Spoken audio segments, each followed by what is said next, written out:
আর কোন দেশ অধম?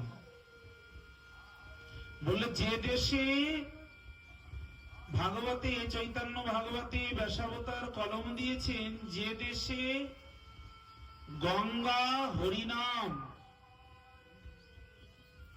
গঙ্গা যায়নি, হরিনাম যায়নি, আমার মহাপ্রভু যায়নি, আমার নিতাই চাঁদ যায়নি, পাণ্ডবগণ যায়নি, পাণ্ডব বর্জিত দেশ, গঙ্গা বর্জিত দেশ, হরিনাম বর্জিত দেশ, মহাপ্রভু নিতাই চাঁদ গৌর পার্ষদগণ বর্জিত দেশ,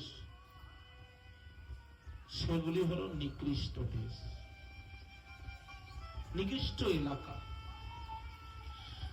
তখন কি করলেন?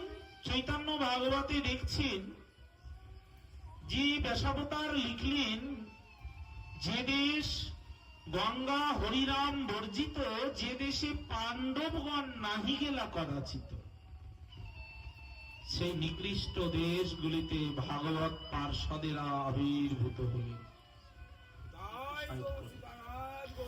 গৌর ভক্তরা আবির্ভূত হলেন, কৃষ্ণ ভক্তরা আবির্ভূত হলেন।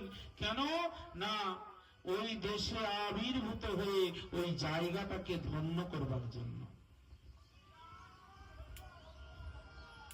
ওই জায়গাগুলোকে ধন্য করবে।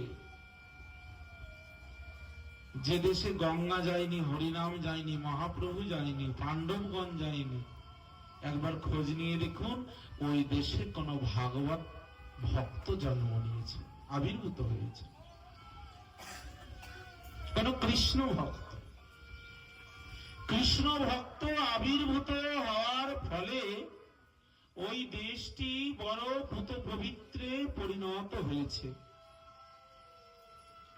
এই জন্যই কৃষ্ণ ভক্তকে আমাদের পদ্মপুরাণে, বৈষ্ণবকে পদ্মপুরাণে কিরকম আখ্যা দিলেন? বলছেন কুলং পবিত্রং জননী কিতার্থ সব সুন্দর